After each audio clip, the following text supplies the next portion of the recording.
नमस्कार मित्रांनो, रात्रीची नगरी या सत्यकथेच्या चॅनलमध्ये मी राजेश पाटील आपल्या सर्वांचं मनापासून स्वागत करतो. मित्रांनो, आज तुमच्यासमोर कथा सादर ती कथा खूपच मजेदार आहे. या कथेचं नाव आहे आटाने चाराने बाराने मामीला ठोकले याराने. आटाने चाराने बाराने मामीला ठोकले याराने. तर कथेमध्ये काय असेल तुम्हाला कथेच्या टायटलवरूनच समजली असेल. मित्रांनो, माझ्या आईच्या एका चुलत भावाच्या बायकोची ही कथा आहे. उन्हाळ्याच्या सुट्ट्यामध्ये मी माझ्या मामाकडे गेलो होतो. आईचा चुलत भाऊ म्हणजे माझा मामाच ना, त्याच्या गावाकडे मी गेलो होतो. तो आमच्या गावात राहायचा नाही, तो दुसरीकडे राहायचा. त्याच्या गावाला मी गेलो. माझ्यासोबत ज्या दिवशी आम्ही इथून निघालो त्यावेळेला माझी आई व माझी बहीण स्वाती असं आम्ही तिघंजण गेलो होतो. परंतु जेव्हा आम्ही तिथे पोहोचलो त्याच्या दुसऱ्या दिवशी आई आणि स्वाती काहीतरी अर्जंट कामानिमित्त गावाकडे इकडे आमच्या पप्पांकडे परत आल्या. कारण मध्ये काहीतरी तसं विशेष कारण पण होतं. आई मला म्हणाली, राजेश, तू इथं पहिल्यांदाच आला आहेस तर तू 4-8 दिवस राहा इथं. 4-8 दिवसानंतर कसला तरी कार्यक्रम होता. त्यावेळेला आई, पप्पा, स्वाती म्हणजे माझ्या घरची पूर्ण फॅमिली इकडे येणार होती. आई म्हणाली, तिकडे गावाकडे परत येऊन तर तू काय करणार आहेस? इथेच राहा 4-8 दिवस, मग त्यानंतर बघूत आपण. मी म्हणालो, ठीक आहे. मी जसं बघितलं घरामध्ये जेव्हा आम्ही पोहोचलो होतो तेव्हा मी माझ्या मामीची आणि माझी पहिलीच भेट झाली होती. माझा मामा माझ्या आईसारखा एकदम देखणा व तर्नाबांड होता. परंतु मामाने हुंड्यासाठी मामीला करून घेतले. ते मामीचं रूप एवढं काही भारी नव्हतं. मामी दिसायला काळी होती. नाकेटोळी तेवढी काही विशेष नाही, परंतु दिसायला पण नाही आणि आकाराने पण नाही, असं मामीचं थोडंसं बेडब रूप होतं. मग मी आणि आई, माझ्याजवळ स्वाती पण होती. ज्या दिवशी आम्ही पोहोचलो त्या दिवशीची गोष्ट मी तुमच्यासमोर सादर करत आहे. मामीने आमच्या सर्वांचा पाहुणचार एकदम व्यवस्थितपणे केला. तिच्या रूपाकडे बघून मला वाटलंसुद्धा नव्हतं की तिचा स्वभाव इतका गोड आणि इतका शांत असेल.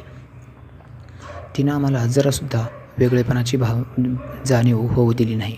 आम्हाला अजिबात वाटलं नाही की आम्ही आमचं स्वतःचं घर सोडून दुसऱ्याच्या घरी आलो आहोत. जसं की माझं स्वतःचंच घर आहे असंच मला तिथं वागणूक मिळत होती. प्रत्येक गोष्टीला मामी माझ्याजवळ यायची. काय पाहिजे काय नाही तिनं माझी खूप आपुलकीने सेवा करत होती. आईला पण तसंच आणि स्वातीसोबत पण तिचं वागणं तसंच होतं. परंतु काही कारणामुळे आई आणि स्वाती जसं निघून गेल्या तसं घरामध्ये मी एकटाच होतो. आता मामा दिवसभर कामाला जायचा. मामा खूपच दिसायला सुंदर होता, परंतु मामाचं मामीवर अजिबात प्रेम नव्हतं. एखाद्या वर्षानंतरच दोघांमध्ये खटकलं होतं. तेवढं काही दोघांमध्ये जास्त जमायचं नाही. मग घरामध्ये मामी एकटीच असायची. घर खूप मोठं होतं. गडगंज संपत्ती, अफाट संपत्ती असल्यामुळे मामीला देण्यासाठी फक्त पैशाशिवाय त्याच्याकडे बाकी काही वेळ नव्हता. तो मामीला अजिबात वेळ देत नसे. सकाळी एकदा 8-8:30 वाजता तो शेतावर निघून गेला की संध्याकाळी 8-9लाच तो घरी परत यायचा. दिवसभर मामी घरी एकटीच असायची. मग आता मी घरी आल्यामुळे मामीला माझं थोडं सहकार्य लाभलं असावं आणि मी जवळ आल्यामुळे मामीला आणखीन थोडं भारी वाटलं. थोडी तरी तिची करमणूक होत होती. मग तसं बघितलं तर मग मामीला माझी अडचण होत असावी, कारण ती थोडंसं मला जेवढी ती माझ्या जवळ येत होती तेवढी ती मला टाळायचासुद्धा प्रयत्न करत होती. दुपारी 2-2:30च्या सुमारास ती मला म्हणाली, राजेश, दिवसभर काय बसून राहिलात घरातच? कुठेतरी फिरून वगैरे या, जा मामाकडे शेतावर वगैरे जाऊन या. आता मला काही त्यांचं शेत वगैरे माहीत नव्हतं, कुठं आहे काय आहे. आणि सकाळी मी उठण्याच्या अगोदरच मामा शेतावर निघून गेला होता. त्यामुळे मला त्यांचं शेत दाखवणार तरी कोण दाखवणार? मग मी मामीला म्हणालो, मामी, मला तुमचं शेत माहीत नाही आणि मी कुठे जाणार? तो माझा पहिलाच दिवस होता. मग मामी मला म्हणाली, या रोडच्या सरळ दिशेनं जर तुम्ही सरळ चालत गेलात तर इथून जवळजवळ अर्धा किलोमीटर अंतरावर उजव्या बाजूला एक मकाची शेती दिसते. ती संपूर्ण मका आपलीच आहे. तिनं शेताच्या खाणाखुणा सांगितल्या. आता असं पण मला दिवसभर मोबाईलमध्ये बघून कंटाळा येत होता. काहीतरी जावं, कुठंतरी फिरावं, थोडी चैनी वगैरे करून यावी असं मला पण वाटू लागलं होतं. परंतु एकटंच फिरायचं म्हणल्यानंतर पण थोडंसं मला वेगळं वाटू लागलं. परंतु एका जागेवर बसून माणूस बसणार तरी किती? थोडं तर माणसाला बोर होतंयच ना. तसं मला पण खूप कंटाळा येऊ लागला होता. घराच्या बाहेर थोडंसं पडावंच असं मला वाटू लागलं. म्हणून मी घराच्या बाहेर पडलो. ती दुपारची वेळ होती. साधारणपणे 1-1:30 वाजले असतील. 2 वाजायच्या सुमारास मी घराच्या बाहेर निघालो आणि घराच्या बाहेर निघाल्यानंतर मामीनं ज्या रस्त्याने सांगितलं अगदी त्या रस्त्याने मी बाहेर चालू लागलो. काही वेळ चालल्यानंतर मी पूर्ण गावाच्या बाहेर आलो. गावाच्या बाहेर आल्याबरोबर एकदम थंडगार हवा. एकतर उन्हाळ्याचं वातावरण होतं, खूप रखरखतं ऊन होतं, परंतु जे आजूबाजूला काही जे गार झाडं होते त्या आंब्याच्या डेरेदार सावलीमध्ये मला खूप रमायला खूप आवडू लागलं. त्या आंब्याची सावली एकदम रोडवर पडली होती. त्या रोडवर पडलेल्या सावलीच्या खाली मी जाऊन बसलो. थोडा वेळ चालल्यामुळे मला आता तिथं शांत वाटू लागलं होतं, कारण एवढा वेळ एकदम भर दुपारच्या वेळेला ऊन किती असते, उन्हाळ्यामधलं ऊन तर काही सांगूच नका. त्याच्यामुळे मी थोडा शांत झालो.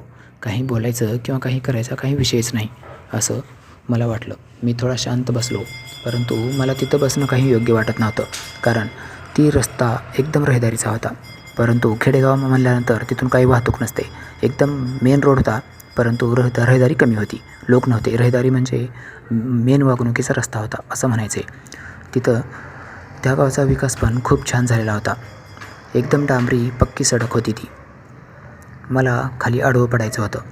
त्या एकदम थंडगार झाडाखाली मला मस्त झोप येऊ लागली होती.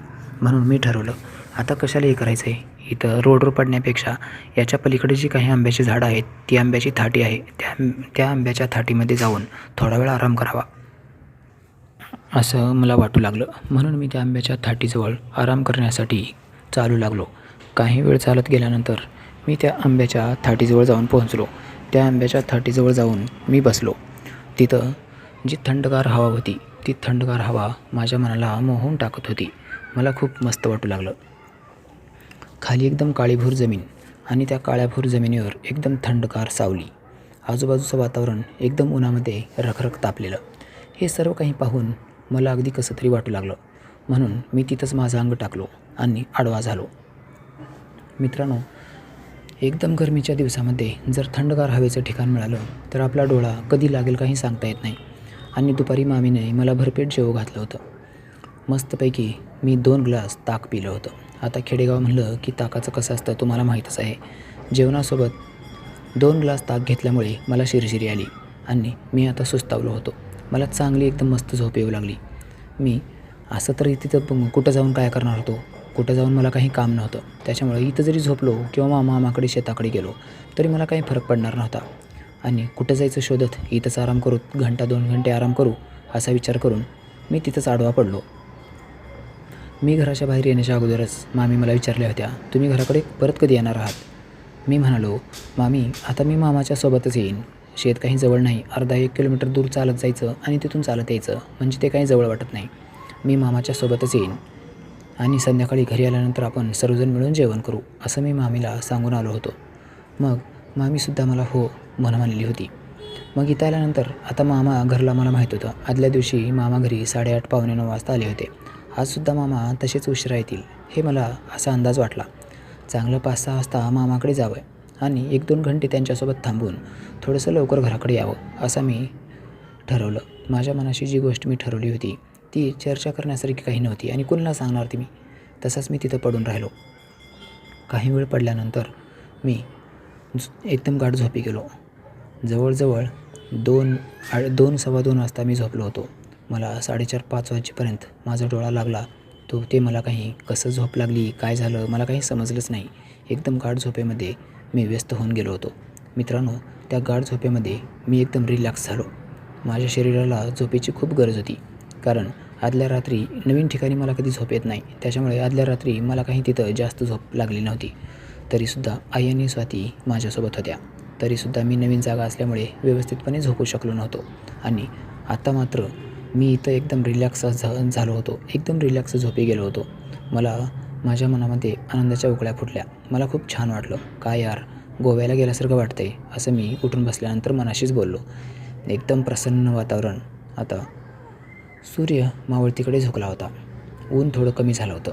साधारणपणे 5 वाजायचा टाईम. परंतु आणखीन सूर्य झाकाळ पडायला किंवा सूर्य मावळायला बराच वेळ शिल्लक होता. उन्हाळ्यामध्ये सूर्य जास्त वेळ असतो, दिवस मोठा असतो आणि रात्र लहान असते. ही काही मी तुम्हाला सांगण्यासारखी गोष्ट नाही, तुम्हा सर्वांना माहीतच आहे. मग मी उठून बसलो. एक 10 मिनटं 15 मिनटं मी तसाच बसलो. त्यानंतर तिथं उठून बसून मी इकडे तिकडे फेऱ्या मारल्या आणि ठरवलं चला आता मामाकडे जाऊत आणि संध्याकाळी मामासोबत घराकडे येऊ. मी उठून उभारलो खरा मामाकडे जाण्यासाठी, परंतु काय माझ्या मनामध्ये आले मला काही समजलेच नाही. मामाकडे जाण्याच्याऐवजी आता 5-5:30 वाजले आहेत आणि हा माझा चहा पिण्याचा टाईम होता. 5-5:30 वाजले की मला चहा लागत असे. आता शेतात गेल्यानंतर मामा मला कुठे चहा पाजवणार असा विचार मी माझ्या मनाशी केला आणि धडक एकदम मी घराकडे निघालो.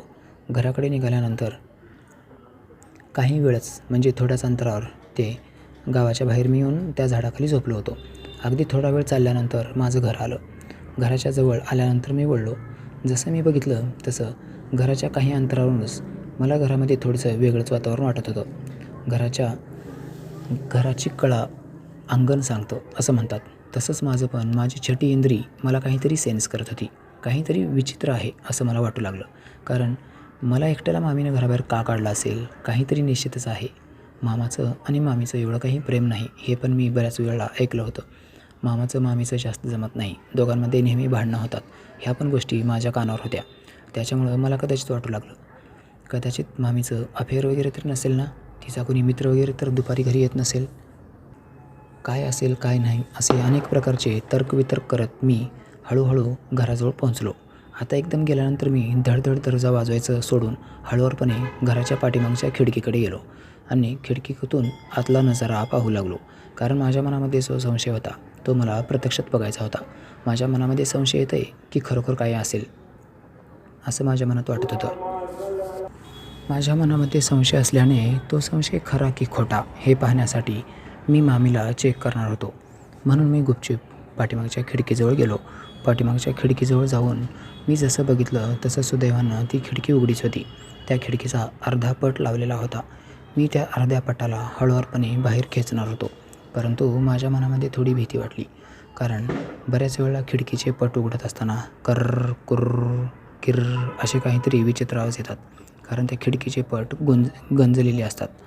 मला पण असंच वाटलं, परंतु मी त्या खिडकीच्या पटाला जसं धरून बाहेर ओढू लागलो तसं ती खिडकी एकदम निशब्दपणे सहजपणे उघडली. आणि योगायोग असं होतं की ती खिडकीचा पट मामीच्या बेडरूमच्या बाजूलाच उघडत होता. मी जशी खिडकी आरती उघडली तसं आत बघितलं. आतल्या बाजूने मच्छर मध्ये येऊ नयेत म्हणून आतून जाळी लावली होती.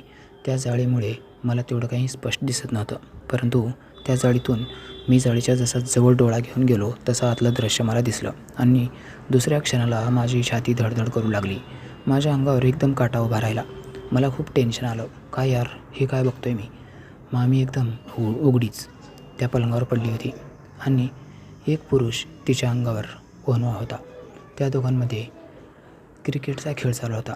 ते दोघांमधली झटापट मी माझ्या उघड्या डोळ्यांनी पाहिली आणि माझ्या लक्षात आलं मामीचं आणि मामाचं का जमत नसावं. कदाचित हेच तर कारण नसावं. मग मी चट करून माझा मोबाईल बाहेर काढला आणि त्या दोघांचे काही फोटो घ्यावेत असं म्हणून मी माझ्या मोबाईलच्या साहाय्यानं तिथलं चित्रीकरण करू लागलो. परंतु आतली जाळी एवढी बारीक होती की मधलं काही रेकॉर्डिंग काही केल्या होतच नव्हतं. रेकॉर्डिंग होत नाही तर नाही, व्हिडिओ होत नाही जाऊ द्या असा विचार करून मी फोटो घ्यावा म्हणून फोटोसुद्धा घ्यायचा प्रयत्न केला, परंतु मला फोटोसुद्धा घेता आले नाहीत. आता त्या खिडकीला दुसरीकडून कुठून दरवाजा नव्हता. त्या घराला एकच दरवाजा, एक खिडकी.